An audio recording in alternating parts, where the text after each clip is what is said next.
বিসমিল্লাহির রহমানির রহিম। ন্যাশনাল কলেজের সুপ্রিয় শিক্ষার্থীবৃন্দ,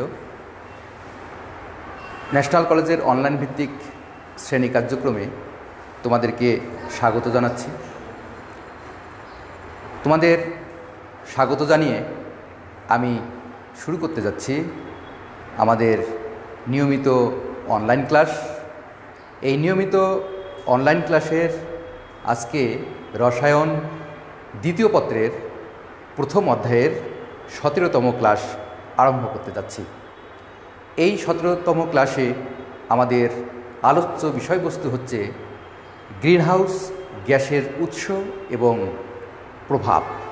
তো আমরা গ্রিনহাউস গ্যাসের উৎস জানার আগে গ্রিনহাউস কি, গ্রিনহাউস গ্যাস কি, গ্রিনহাউস প্রভাব কি এবং গ্রিনহাউস প্রভাবের যে ক্ষতিকর দিক, এই ক্ষতিকর দিকগুলো সম্পর্কে আমরা আজকে আলোচনা করব। তো গ্রিনহাউস একেবারেই একটা কমন বিষয়, যেটা তোমরা ছোটোবেলা থেকেই বিভিন্ন সময়ে রচনা লিখে আসছো, বায়োলজিতে এটা পড়ো, ইংরেজিতেও পড়েছো। তো তোমরা এই গ্রিনহাউস প্রভাব বা গ্রিনহাউস সম্পর্কে আগে থেকেই জেনে থাকলেও এই গ্রিনহাউসের ভিতরের যে রসায়ন, এই গ্রিনহাউসের ভিতরকার রসায়ন তোমরা হয়তো জানো না। এই গ্রিনহাউসের ভিতরকার যে রসায়ন, সেটা নিয়েই আজকে আমরা আলোচনা করব। তো গ্রিনহাউস কি?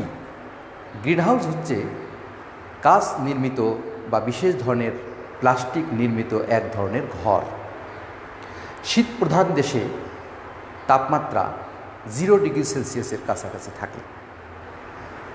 এত নিম্ন তাপমাত্রায় ওই সব অঞ্চলে ফলমূল এবং সবজি চাষাবাদ করা সম্ভবপর হয়ে ওঠে না। তাই এই বিশেষ ধরনের কাঁচ নির্মিত ঘরে সূর্যের আলো প্রবেশ করিয়ে ঘরের ভিতরের পরিবেশ উত্তপ্ত করে এবং ঘরের ভিতরের মাটি উত্তপ্ত করে চাষাবাদ করা হয়ে থাকে। এই যে বিশেষ ধরনের ঘরের মধ্যে সূর্যের আলো প্রবেশ করিয়ে ঘরের ভিতরকার এবং ভিতরের মাটির তাপমাত্রা বৃদ্ধি করে শাকসবজি ফলমূল চাষাবাদ করার যে প্রক্রিয়া, এটাই হচ্ছে গ্রিনহাউস। অর্থাৎ যে ঘরের মধ্যে তাপশক্তি বৃদ্ধি করে ফসল ফলানো হয়, এই ঘরটাই হচ্ছে গ্রিন হাউস। তো তোমরা বুঝতে পেরেছো কিনা গ্রিনহাউস সম্পর্কে? আমি একটু দেখে আসি। তোমরা যারা যারা উপস্থিত হয়েছো তারা মামসুকা ফরহাদ, ওয়ালাইকুম আসসালাম, ফাইজুল ইসলাম A1B, প্রমি মিস্ত্রি 250, থ্যাংক ইউ তোমাদের। তাহলে গ্রিন হাউস, ওয়ালাইকুম আসসালাম, গ্রিন হাউস সম্পর্কে আমরা কি শিখলাম, যে কি জানতে পারলাম?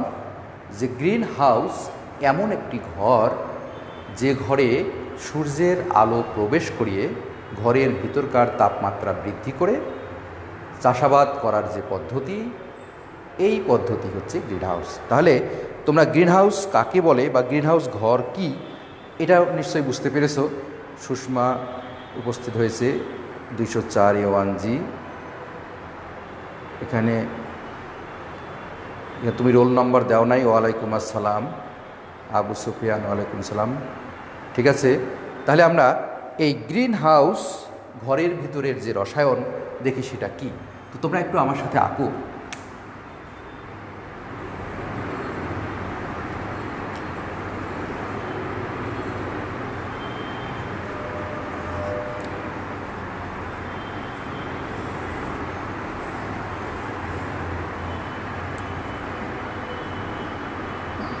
তোমরা লেখো এখানে সূর্য, এটা হচ্ছে কাচের দেয়াল,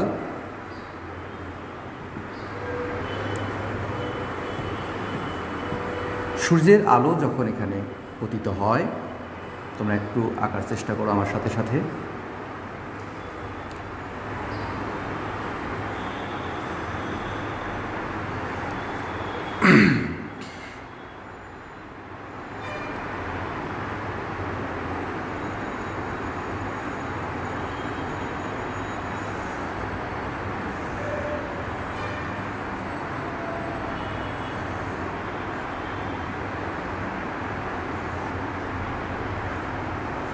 তোমরা একটু আঁকো, আমি বলতেছি, তোমরা এঁকে নাও।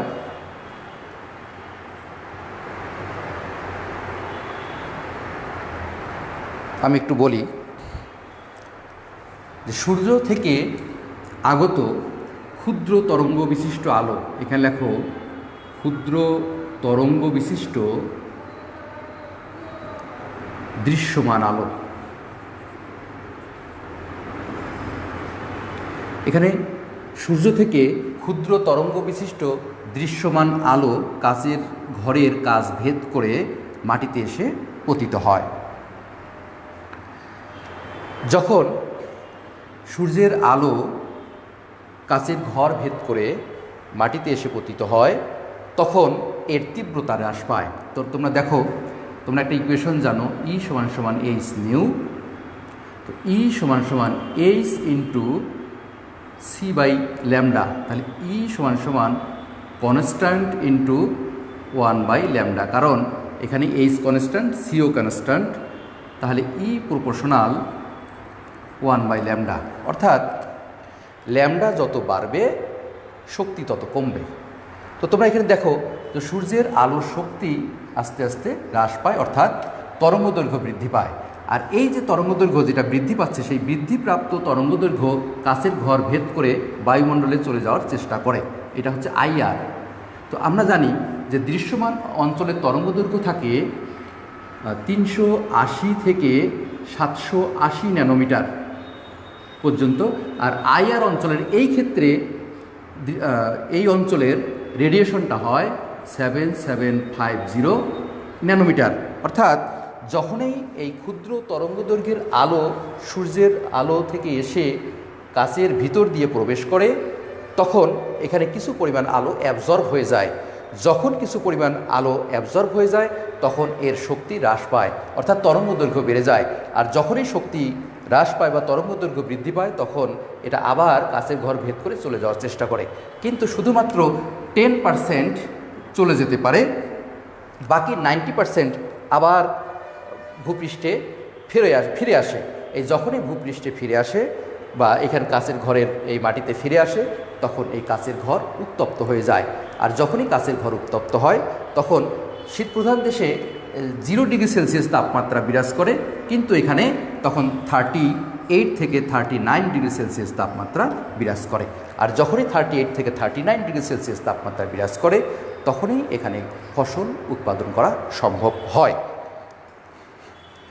তাহলে আমি আরেকবার বলি যে এখানে কি হচ্ছে, যে সূর্য থেকে আসা ক্ষুদ্র তরঙ্গ বিশিষ্ট আলো যেমন দৃশ্যমান অঞ্চলের আলো কাচের ঘরের কাচ ভেদ করে যখন প্রবেশ করলো তখন এই ঘরের ভিতরে যে মাটিতে এসে অ্যাবজর্ব হয়ে গেল কিছু পরিমাণ আলো বা এই রেডিয়েশন। যখনই দৃশ্যমান আলো থেকে দৃশ্যমান অঞ্চলের আলো এই কাচের ঘরের ভিতরে প্রবেশ করে তখন এই কাচের ঘরটাকে উত্তপ্ত করে। আবার এই আলোকরশ্মি কাচের ঘর ভেদ করে মহাশূন্যে চলে যেতে চেষ্টা করে, কিন্তু এদের তরঙ্গদৈর্ঘ্য বৃদ্ধি পাওয়ায় শক্তি কমে যায়। তরঙ্গদৈর্ঘ্য যখন বৃদ্ধি পায় তাহলে এই রশ্মিগুলার তরঙ্গদৈর্ঘ্য কী হয়, ল্যামডা বেড়ে যায়, তাহলে শক্তি হ্রাস পায়। যখন শক্তি হ্রাস পায় তখন কাচের ঘর ভেদ করে আর চলে যেতে পারে না, তখন আবার ভূপৃষ্ঠে বা কাচের ঘরের মাটিতে ফেরত আসে, তখন এই অঞ্চলটা উত্তপ্ত হয়ে যায়। তাহলে শীতপ্রধান দেশে আগে তাপমাত্রা ছিল 0 ডিগ্রি সেলসিয়াস, যে তাপমাত্রায় ফলমূল বা সবজি ফলানো অসম্ভব হয়ে দাঁড়ায়। আর এই গ্রিন হাউসের কারণে তাপমাত্রা কি হয়, 38 থেকে 39 ডিগ্রি সেলসিয়াস তাপমাত্রা বিরাজ করে, তখন এখানে শাকসবজি এবং ফলমূল এখানে উৎপাদন করা সম্ভব হয়। এটাই হচ্ছে এখানে রিপা বলছে, বুঝছি স্যার, থ্যাংক ইউ। এখন বলো যে এখানকার যে এটি গ্রিন হাউস, আমরা কিভাবে এই গ্রিন হাউসের ভিতরে কেন ফসল উৎপাদন হয় বা তাপমাত্রা কিভাবে বৃদ্ধি পেল, এটা কি তোমাদের বুঝতে কোনো সমস্যা আছে? তাহলে আমাকে একটু কমেন্ট করে জানাও।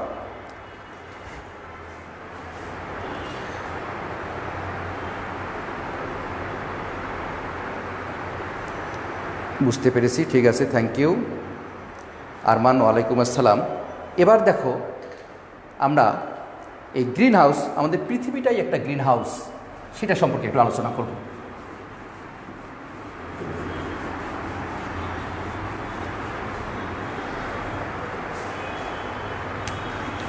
পৃথিবী একটি গ্রিনহাউস। কেন? তাহলে এই পৃথিবীকে কেন আমরা গ্রিনহাউসের সাথে তুলনা করতে পারি? তো তোমরা এটার ব্যাখ্যা একটু দেখো যে পৃথিবীকে আমরা গ্রিনহাউসের সাথে কেন তুলনা করতে পারি।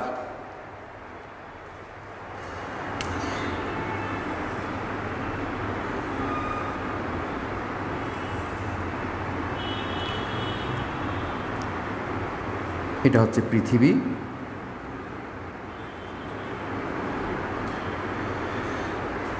এখানে ন্যাচারালি পৃথিবীর তাপমাত্রা যদি গ্রিনহাউস গ্যাসসমূহ বা গ্রিনহাউস ইফেক্ট না থাকতো তাহলে এর তাপমাত্রা হতো, গড় তাপমাত্রা হতো -18°C, কিন্তু সেটা গ্রিনহাউস গ্যাসগুলোর কারণে 15°C উন্নীত হয়। তো তোমরা দেখো সূর্য থেকে ঠিক গ্রিনহাউস এর মতোই এটার ব্যাখ্যা। আগত দৃশ্যমান অঞ্চলের আলো ভূপৃষ্ঠে পতিত হয়। তোমরা একটু এটাও আঁকো আমার সাথে। এখন দেখো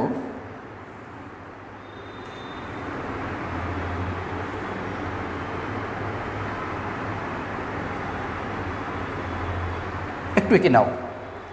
এটা হচ্ছে বায়ুমণ্ডল,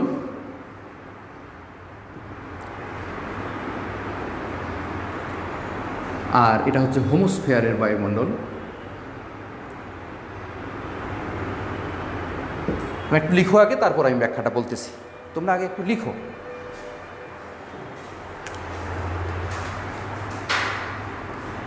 এটা হচ্ছে দৃশ্যমান অঞ্চলের আলো,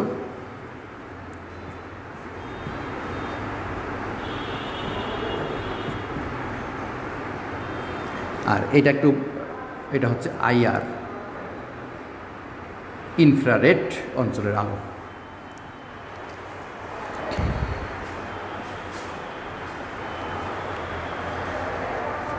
প্রমীম মিস্ত্রি বলছে না, কোনো সমস্যা নেই, থ্যাংক ইউ। লুৎফিয়া ফারহা, তোমার রোল নম্বরটা একটু চাই। লুৎফিয়া ফারহা, তোমার রোল নম্বর এখানে জানাও।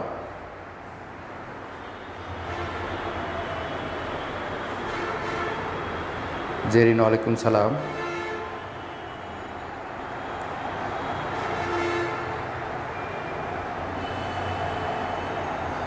আচ্ছা, 227 A to Z, ঠিক আছে, পেয়েছি 227। Maria 242, thank you.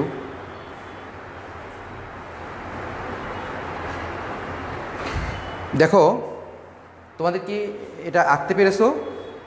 এ পর্যন্ত লিখছো? লিখতে পারলে আমাকে জানাও যে জি স্যার লিখে ফেলেছি।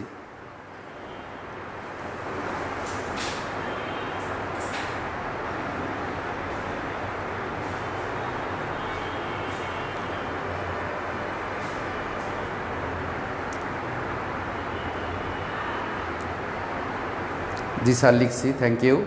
দেখো পৃথিবীকে কেন আমরা এই গ্রিনহাউস এর সাথে তুলনা করতেছি, মানে পৃথিবীটাও, আমাদের এই পৃথিবী এক ধরনের গ্রিনহাউস কিভাবে?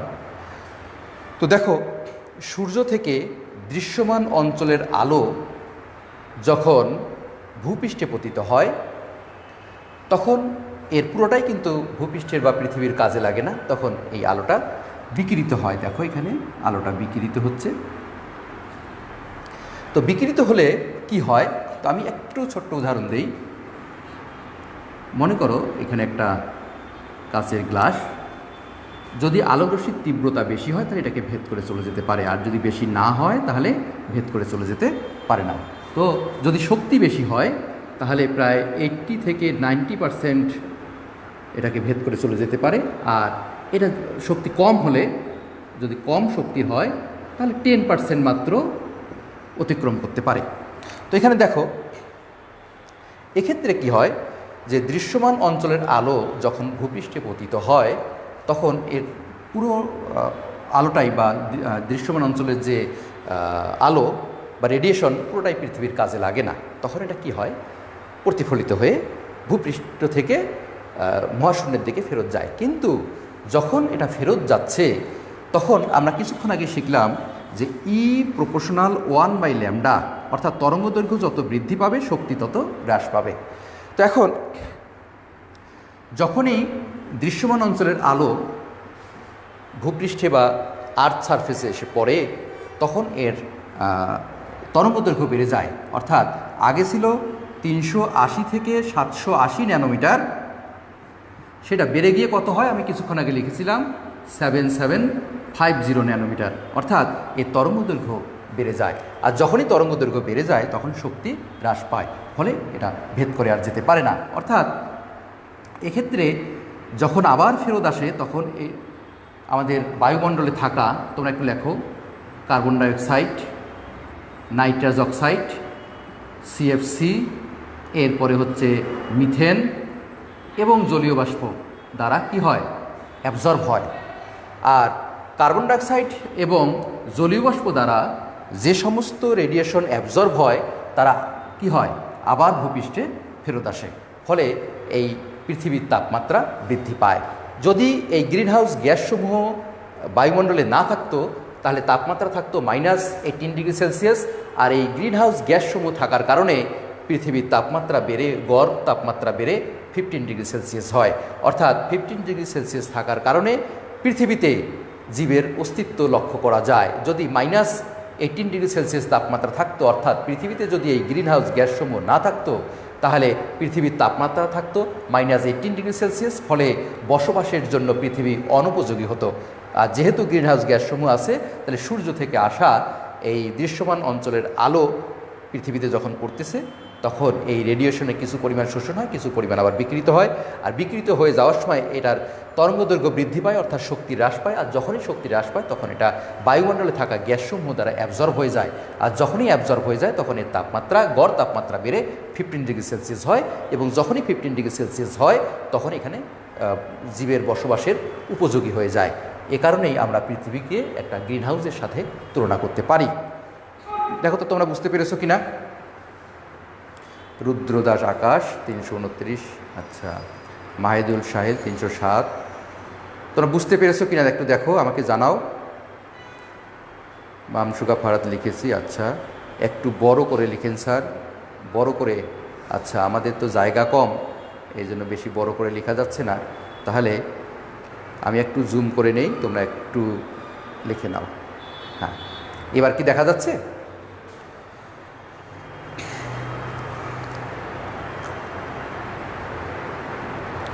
জি স্যার, বুঝছি। আচ্ছা সুফিয়ান, থ্যাংক ইউ।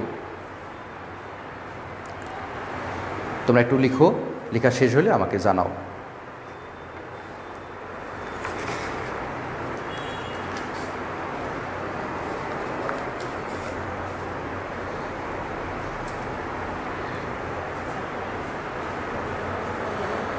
একটু বড় করে। আচ্ছা, তোমরা কি লিখতে পেরেছো? রিপা, জুম করে দিয়েছি, দেখো এখন লেখা দেখা যায় কি না।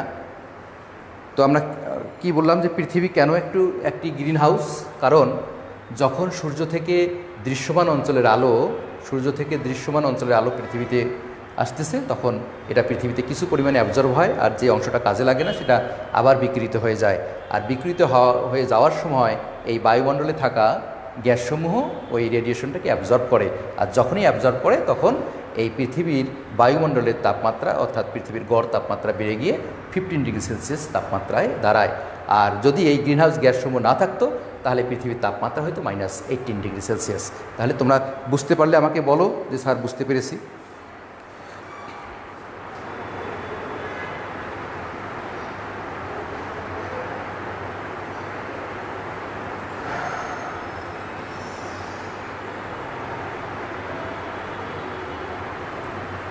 তোমাদের লেখা শেষ? বুঝতে কোনো অসুবিধা থাকলে বলো।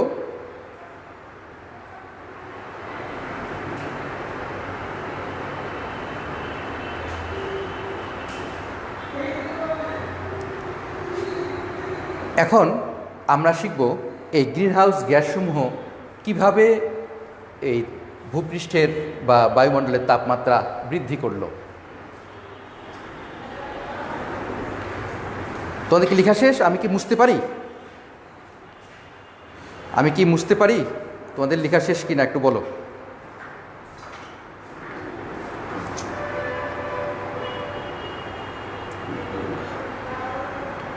তোমরা কি লিখতে পেরেছো?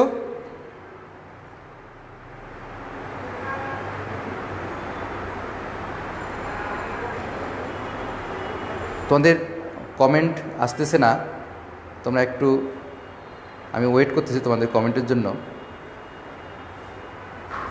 সম্ভবত এতক্ষণে লিখতে পেরেছো, তোমরা একটু দেখো, এর পরবর্তী আলোচনায় আমরা যাই।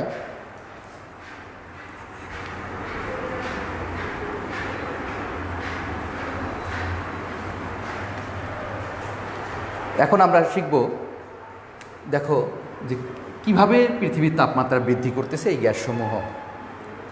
তো তোমরা দেখো এই কার্বন ডাইঅক্সাইড গ্যাসে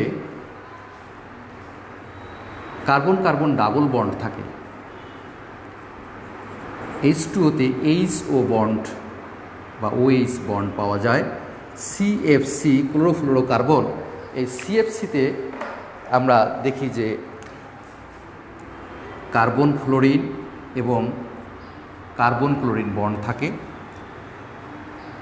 এরপর নাইট্রাস অক্সাইড, এখানে নাইট্রোজেন এবং অক্সিজেন বন্ড থাকে। তোমরা একটু লিখো।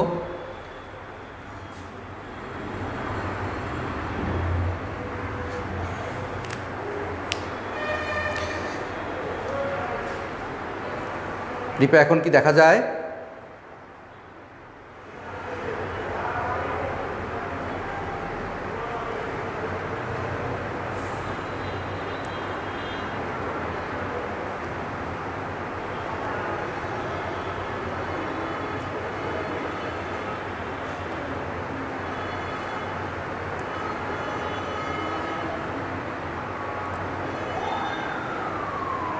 দেখো এখানে কেন এই সমস্ত গ্যাসকে আমরা গ্রিনহাউস গ্যাস বলতেছি, বা এই গ্যাসগুলা কিভাবে বায়ুমণ্ডলের তাপমাত্রা বৃদ্ধি করে বা পৃথিবীর তাপমাত্রা বৃদ্ধি করে, সেটা একটু আমরা জানবো এখন।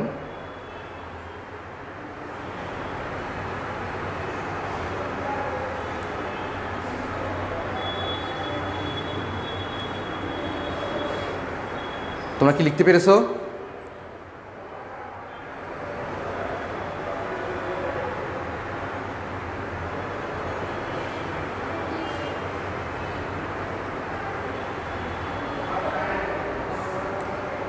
দেখো এখানে এই গ্রিনহাউস গ্যাসসমূহের আমরা গাঠনিক সংকেত থেকে দেখতেছি যে কার্বন ডাইঅক্সাইডে কার্বন এবং অক্সিজেন, পানিতে বা জলীয় বাষ্পে হাইড্রোজেন অক্সিজেন বন্ড, CFC-তে কার্বন ফ্লোরিন অথবা কার্বন ক্লোরিন বন্ড এবং নাইট্রাস অক্সাইডে নাইট্রোজেন অক্সিজেন বন্ড থাকে। এখানে যে পরমাণুসমূহ আমরা দেখতে পাচ্ছি, পাশাপাশি দুইটা পরমাণুর মধ্যে তড়িৎ ঋণাত্মকতার পার্থক্য এখানে দেখা যাচ্ছে।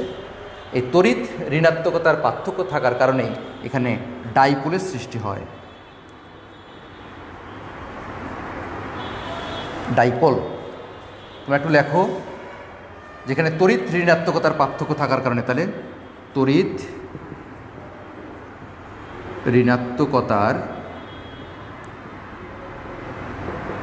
পার্থক্য থাকার কারণে ডাইপোলের সৃষ্টি হয়।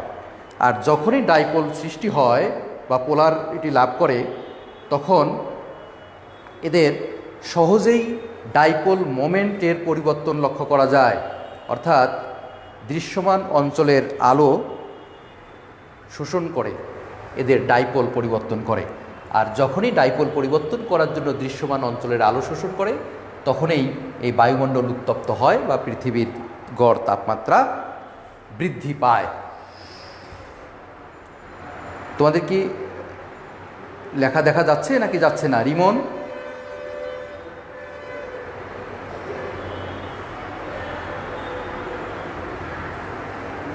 তাহলে এই কার্বন ডাইঅক্সাইড, জলীয় বাষ্প, CFC, নাইট্রাস অক্সাইড, মিথেন, এই গ্যাসগুলো এবং ওজোন, এই গ্যাসগুলোকে আমরা গ্রিনহাউস গ্যাস বলতেছি। কেন এরা গ্রিনহাউস গ্যাস? কারণ দেখো এই কার্বন ডাইঅক্সাইডের ক্ষেত্রে কার্বন অক্সিজেনের মধ্যে ডাইপোল বিরাজ করে, জলীয় বাষ্পের মধ্যে হাইড্রোজেন অক্সিজেন ডাইপোল, সিএফসির মধ্যে ক্লোরিন ফ্লোরিন বন্ডে ডাইপোল, আবার কার্বন ক্লোরিনের মধ্যেও ডাইপোল বিরাজ করে। এই ডাইপোল বিরাজ করার কারণে সহজেই এদের পোলারিটি বা এদের যে তোমার ডাইপোল মোমেন্ট, এই ডাইপোল মোমেন্ট সহজেই পরিবর্তন হয় বা চেঞ্জ হয়। এ কারণেই এরা সূর্য থেকে আসা যে রেডিয়েশন, এই রেডিয়েশন শোষণ করতে পারে। আর যেহেতু রেডিয়েশন শোষণ করতে পারে, এই জন্যই এরা পৃথিবীর গড় তাপমাত্রা বৃদ্ধি করতে পারে। তোমরা বুঝতেছো কি না আমাকে একটু জানাও।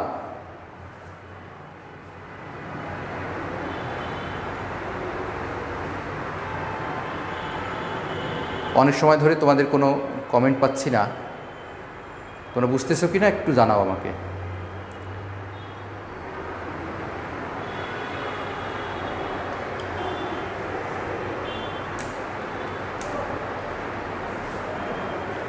এখন আমরা শিখব গ্রিনহাউস গ্যাসের উৎস।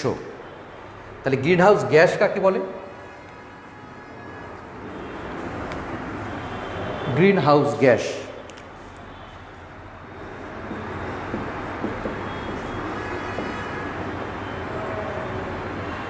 এই গ্রিনহাউস গ্যাসের মধ্যে হচ্ছে কার্বন ডাইঅক্সাইড, তোমরা লেখো একটু, জলীয় বাষ্প, এরপরে হচ্ছে ওজোন, এরপরে তোমরা লিখো মিথেন, এরপর নাইট্রাস অক্সাইড ইত্যাদি, এবং সিএফসি। লেখা কি দেখা যায়? আমি যেটা নিচে লিখছি সেটা কি দেখতে পাওয়া যায়? সিএফসি। আচ্ছা,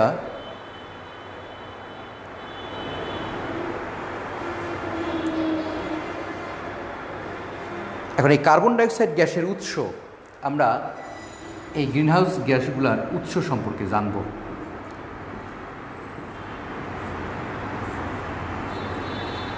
তোমরা একটা একটা করে লেখো। কার্বন ডাইঅক্সাইডের উৎস হচ্ছে জীবাশ্ম জ্বালানির দহন। তোমরা আমার সাথে সাথে একটু লেখো, জীবাশ্ম জ্বালানির দহন, প্লাস্টিক পোড়ানো,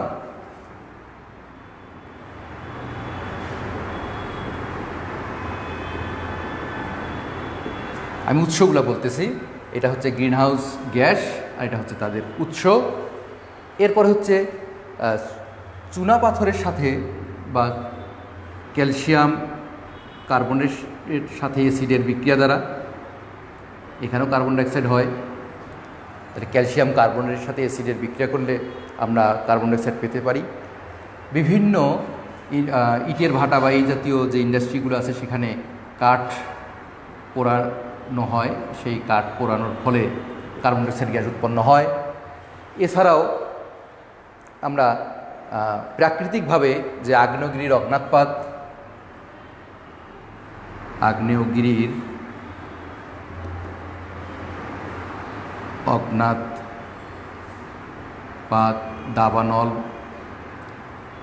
এবং তাহলে প্রাকৃতিকভাবে আগ্নেয়গিরির অজ্ঞাতপাত, দাবানল এবং উদ্ভিদের পচন এর ফলেও আমরা কার্বন ডাইঅক্সাইড গ্যাস পেতে পারি। এই কার্বন ডাইঅক্সাইড গ্যাসই হচ্ছে গ্রিনহাউসের প্রধান ভূমিকায়, গ্রিনহাউসের জন্য সবচেয়ে বেশি দায়ী হচ্ছে এই কার্বন ডাইঅক্সাইড গ্যাস। দেখো তোমরা কি লিখতে পেরেছো? আমার সাথে সাথে একটু লিখো।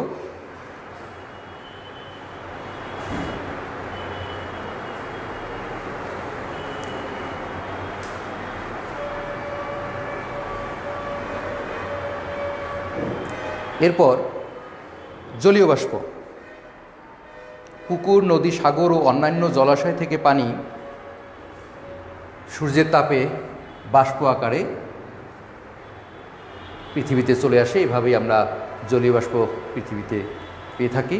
তাহলে পুকুর, নদী, সাগর ও অন্যান্য জলাশয় থেকে, পুকুর তোমরা একটু লেখো, পুকুর, নদী, সাগর ও অন্যান্য জলাশয় থেকে, পুকুর, নদী, সাগর ও অন্যান্য জলাশয় থেকে পানি সূর্যের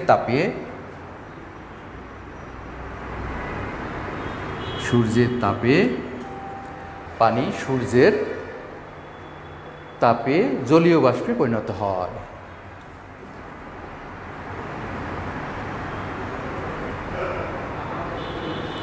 জলীয় বাষ্পে পরিণত হয়। এরপর দেখো ওজোন। ওজোন আমরা কীভাবে পেতে পারি? যেমন হোমোস্ফিয়ারে অক্সিজেন ইউভি রশ্মির প্রভাবে ভেঙে অক্সিজেন ফ্রি রেডিকেল তৈরি করে। এই অক্সিজেন ফ্রি রেডিকেল আবার অক্সিজেন মলিকুলের সাথে যুক্ত হয়ে ওজোন তৈরি করে। এভাবে আমরা ওজোন গ্যাস পেয়ে থাকি। তোমরা একটু লিখো।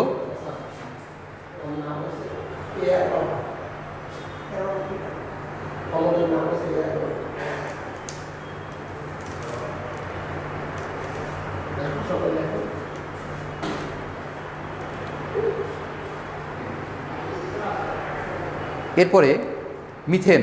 মিথেন গ্যাসের উৎস কি? দেখো এখানে উচ্চ হাইড্রোকার্বনের বিয়োজন, উচ্চ হাইড্রোকার্বনের বিয়োজন,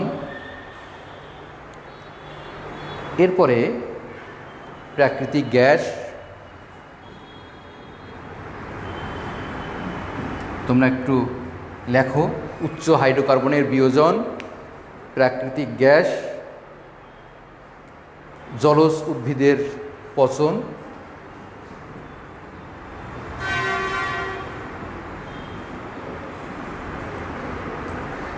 গৃহপালিত পশুর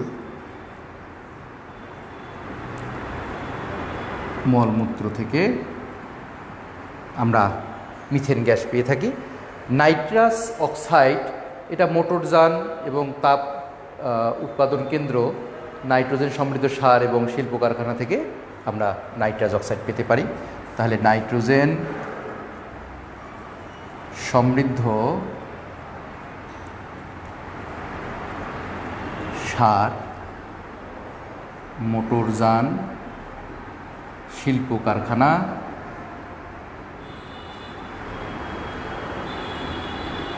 ইত্যাদি হচ্ছে নাইট্রাস অক্সাইডের উৎস। আর সিএফসির উৎস তোমরা জানোই যে এসি, তারপর হচ্ছে রেফ্রিজারেটর,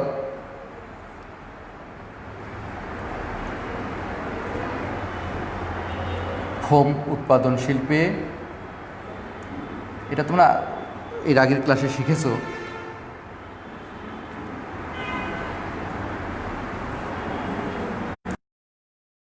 ক্যান ইত্যাদিতে সিএফসি ব্যবহার করা হয়। এখান থেকে সিএফসি বায়ুমণ্ডলে প্রবেশ করে। তাহলে আমরা কি জানলাম? যে গ্রিনহাউস গ্যাসসমূহের উৎস। আজকে আমাদের ক্লাসেই ছিল এটা, যে গ্রিনহাউস গ্যাসের উৎস। তো গ্রিনহাউস গ্যাসসমূহের মধ্যে সবচেয়ে বেশি ভূমিকা পালন করে কার্বন ডাইঅক্সাইড, তারপর হচ্ছে জলীয় বাষ্প, ওজোন, মিথেন, নাইট্রাস অক্সাইড এবং সিএফসি। এই কার্বন ডাইঅক্সাইড গ্যাসের উৎস কি? যে জীবাশ্ম জ্বালানির দহন, প্লাস্টিক পোড়ানো এবং চুনাপাথরের সাথে অ্যাসিডের বিক্রিয়ায় কাঠ পোড়ানো হলে, এছাড়াও প্রাকৃতিকভাবে আগ্নেয়গিরির অগ্ন্যুৎপাত, দাবানল এবং উদ্ভিদের পচন থেকেও আমরা এই গ্রিনহাউস ইফেক্টের জন্য সবচেয়ে দায়ী যে কার্বন ডাইঅক্সাইড গ্যাস, এই কার্বন ডাইঅক্সাইড গ্যাস পেয়ে থাকি। এরপর হচ্ছে জলীয় বাষ্প। এই জলীয় বাষ্প হচ্ছে পুকুর, নদী, সাগর ও অন্যান্য জলাশয় থেকে পানি এবং সূর্যের তাপে জলীয় বাষ্পে পরিণত হয়। এরপর ওজোন। কিভাবে আমরা ওজোন পাচ্ছি? এই ওজোন গ্যাস আমরা পাই যে হোমোস্ফিয়ারে ইউভি রশ্মির প্রভাবে অক্সিজেন অণু ভেঙে অক্সিজেন ফ্রি রেডিকেলে পরিণত হয়। এই অক্সিজেন ফ্রি রেডিকেল অক্সিজেন মলিকুলের সাথে যুক্ত হয়ে ওজোন গ্যাস তৈরি করে। এই ওজোন গ্যাস গ্রিনহাউসের জন্য দায়ী। মিথেন। মিথেন গ্যাস আমরা কোথায় পেতে পারি? যেমন প্রাকৃতিক গ্যাসের মূল উৎসই হচ্ছে মিথেন। এছাড়া উচ্চ হাইড্রোকার্বনের বিয়োজন, জলজ উদ্ভিদের পচন, গৃহপালিত পশুর মলমূত্র থেকেও আমরা মিথেন গ্যাস পেতে পারি। Nitrous oxide. তো নাইট্রাস অক্সাইড নাইট্রোজেন সমৃদ্ধ সার থেকে, মোটর যানের দহনে, জ্বালানির দহনে, শিল্প কারখানা থেকে আমরা নাইট্রাস অক্সাইড পেতে পারি। আর সিএফসি এসি বা রেফ্রিজারেটর, ফোম উৎপাদন শিল্প এবং স্প্রে ক্যান বা অ্যারোসল ইত্যাদি থেকে আমরা এই গ্রিনহাউস গ্যাসসমূহ পেয়ে থাকি। এই গ্রিনহাউস গ্যাসের উৎস সম্পর্কে আমাদের আলোচনা এখানেই। এবারে আমরা শিখব গ্রিনহাউস প্রভাব। তো গ্রিনহাউস প্রভাবটা কি? এই বায়ুমণ্ডলে গ্রিনহাউস গ্যাসের উপস্থিতির জন্য পৃথিবীর গড় তাপমাত্রা বৃদ্ধির এই প্রক্রিয়াটাই হচ্ছে গ্রিনহাউস ইফেক্ট। তাহলে আমরা এখন শিখব গ্রিনহাউস ইফেক্ট বা গ্রিনহাউস প্রভাব।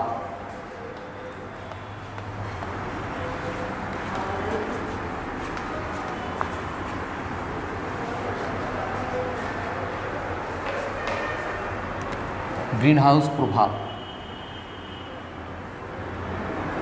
তো গ্রিনহাউস প্রভাব কাকে বলে? যে বায়ুমণ্ডলের গ্রিনহাউস গ্যাসের উপস্থিতির জন্য পৃথিবীর গড় তাপমাত্রা বৃদ্ধির এই প্রক্রিয়াটি হচ্ছে গ্রিনহাউস প্রভাব বা গ্রিনহাউস ইফেক্ট। তো তোমাদের বুঝতে কোনো সমস্যা হলে আমাকে বলো, আমি কিন্তু অনেক সময় ধরে তোমাদের কোনো কমেন্ট দেখতে পাচ্ছি না, মনে হয় নেট প্রবলেম। এবারে এই গ্রিনহাউস প্রভাব এর কারণটা কি? গ্রিনহাউস প্রভাবের কারণ তোমরা কারণগুলো একটু লেখো। গ্রিনহাউস প্রভাবের কারণ হচ্ছে নির্বিচারে বৃক্ষ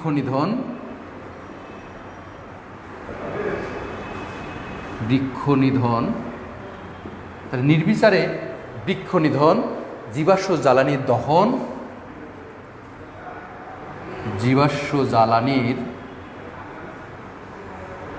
দহন,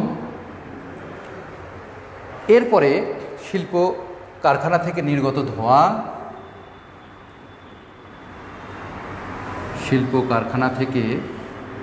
নির্গত ধোঁয়া, এরপরে হচ্ছে সিএফসি, এরপরে তোমরা লিখো অনিরাপদ বর্জ্য ব্যবস্থাপনা,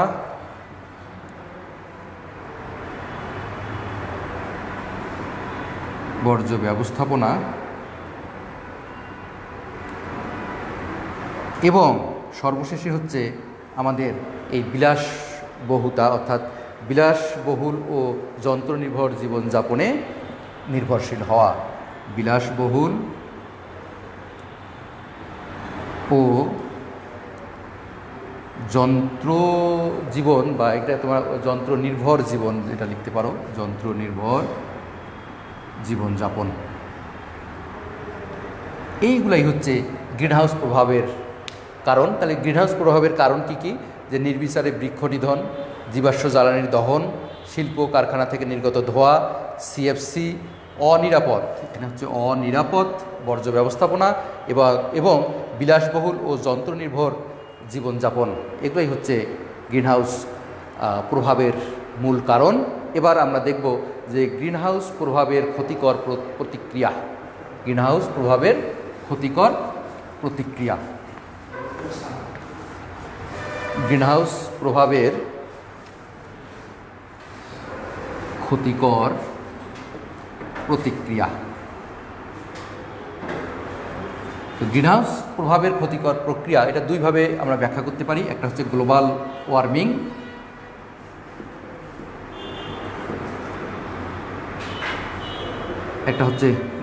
ওয়ার্মিং, আর 2 নম্বর হচ্ছে ওজোন স্তরের ক্ষয়, ওজোন স্তর ধ্বংস।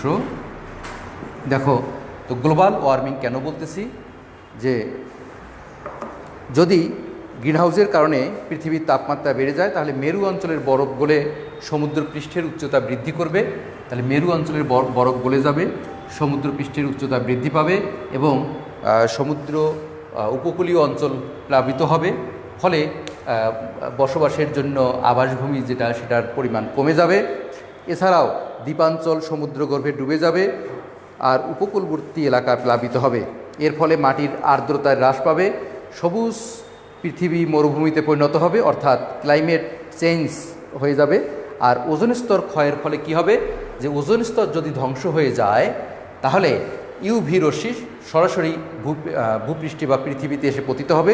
ফলে স্কিন ক্যান্সার সহ বিভিন্ন রোগের সম্মুখীন হবে এবং সালোক সংশ্লেষণ প্রক্রিয়ার ব্যাঘাত ঘটবে এবং উৎপাদনশীলতা হ্রাস পাবে। এবং ইউভি রশ্মি তোমরা জানো যে পানির নিচে 5 মিটার পর্যন্ত প্রবেশ করতে পারে।